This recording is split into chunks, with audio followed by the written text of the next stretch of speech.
تو میرے عزیز طلباء و طالبات، آج ہم نظم حمد کے سوالات کریں گے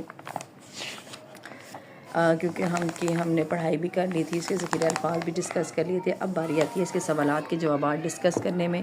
گزارش میری یہ اساتذہ کرام سے ہے کہ اگر وہ کمرہ جماعت میں یہ سبق پڑھا رہے ہیں تو جوابات کبھی بھی بورڈ پر مت لکھیں، ہاں ان کی ہنٹس ضرور لکھ دیں، ان کے لیے اشارات ضرور تحریر کر دیں تاکہ ان اشارات کی مدد سے اپنے جوابات تحریر کر سکیں۔ جیسے پہلا سوال ہے، سارے جہان کا مالک کون ہے؟ سارے جہاں کا مالک کون ہے؟ اب بچوں کو بتا دیں، بچے تو خود ہی بتائیں گے۔ یہ سوال ایسا ہے کہ جو بچے کو پتہ ہوتا ہے، اور جماعت سوم کے بچے اتنے بڑے ہیں کہ انہیں پتہ ہے کہ سارے جہان کا مالک اللہ تعالیٰ ہے، تو ہنٹ اس کے لیے آپ اللہ بھی لکھ سکتے ہیں۔ جیسے بچوں کو اگر اللہ تعالیٰ لکھنا نہیں آ رہا پورا، تو آپ بورڈ پہ اللہ تعالیٰ لکھ دیں اور بچے کو کہیں کہ پورا مکمل جملے میں جواب تحریر کرے۔ کبھی بھی ایک حرفی یا دو حرفی الفاظ ان کو کے جوابات تحریر مت کروائیں۔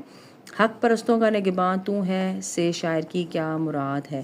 تو چیپٹر میں سے ہے، یہ نظم میں دیا گیا ہے، تو اس سے مراد یہ ہے کہ اللہ سچ بولنے والے کا ساتھ دیتا ہے۔ حق پرستوں کا نگہباں تو ہے کہ اللہ تعالیٰ سچ بولنے والوں کے ساتھ ہوتا ہے، ٹھیک ہے۔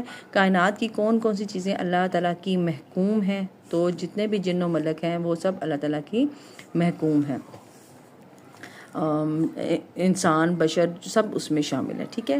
کیا آپ اللہ تعالیٰ کی حمد و ثنا بیان کرتے ہیں؟ تو بچے یقیناً کہیں گے ہم کرتے ہیں۔ تو کیسے کر سکتے ہیں؟ ہم نماز پڑھ کے، اس کا شکر ادا کر کے، تو ہم اس طرح سے اللہ تعالیٰ کی حمد و ثنا بیان کر سکتے ہیں۔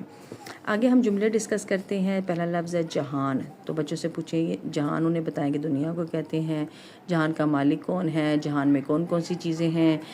یہ جہان کیسا ہے؟ جب اس طرح کے سوالات کریں گے تو اس کے جوابات جو ہیں وہ جملوں کی صورت میں ہوں گے، تو بچوں کو جملے میں استعمال کرنا جہان کا ڈیفینیٹلی آ جائے گا۔ اس کے بعد اگلا لفظ ہے چاند، بچوں سے پوچھیں چاند کب نکلتا ہے؟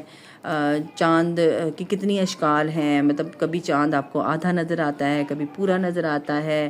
عید کا چاند بھی تو ہوتا ہے، ہر مہینے چاند نکلتا ہے، نیا چاند نکلتا ہے ہر مہینے۔ تو یہ اس طرح کے سوالات آپ بچوں سے کیجئے، تو وہ آپ کو جب جواب دیں گے تو وہ جملے بھی بنانا جو ہے وہ سیکھ جائیں گے۔ مہرباں، اللہ مہربان ہے۔ انسان کس پہ مہربان ہو سکتا ہے؟ ہمیں مہربان کیوں ہونا چاہیے؟ مہربان ہونے سے کیا کیا ہوتا ہے؟ تو یہ باتیں جو ہیں انہیں ضرور سکھائیں جس سے وہ جملے بنانے میں ان کو آسانی ہو۔ حق کا مطلب ہوتا ہے سچ۔